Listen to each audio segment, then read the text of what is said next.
کل ہی ایک خاتون میرے پاس آئی, شادی ہو کر کے اس کے 9 سال ہوئے ہیں, بچے بھی ہیں.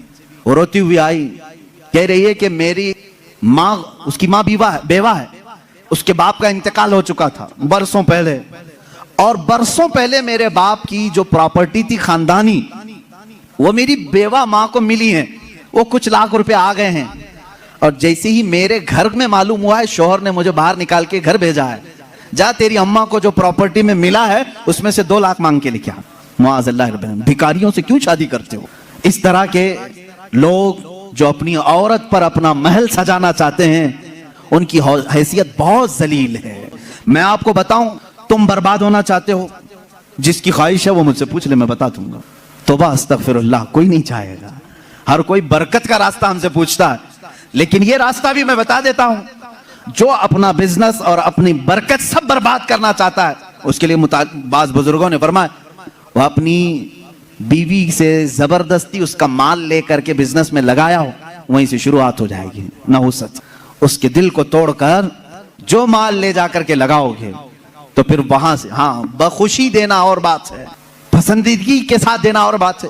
بہت سارے لوگ شادیوں کے بعد اپنی بیویوں پر دباؤ ڈال کر کے ان کا سارا زیور اٹھا کر لے جا کر رکھ دیتے ہیں اور اس پر تجارت کرنے کی کوشش کرتے ہیں. کہاں کی برکت؟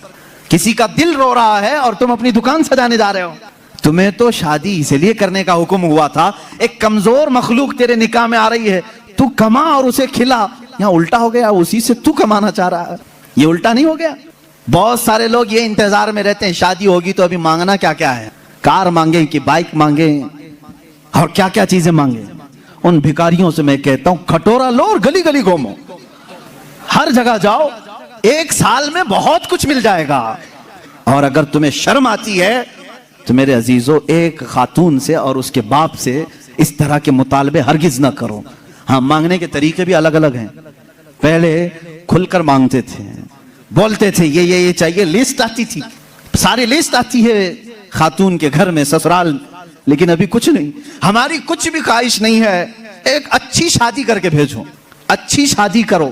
اچھی شادی کا مطلب ڈینیسن میں ہونا چاہیے.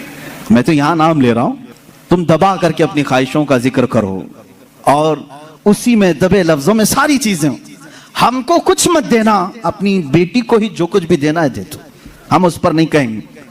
اور باپ بیٹی کو جو دے بعد میں تانا ماریں گے, کیا تیرا باپ اتنا نااہل ہے, تجھے ایک واشنگ مشین نہیں دیا, تجھے ایک پلنگ نہیں دیا, تجھے ایک تجوری نہیں دیا, تم تو کہہ رہے تھے کچھ نہیں چاہیے. عزیزان گرامی, یہ بھی طریقہ بھیک مانگنے کا ہی ہے.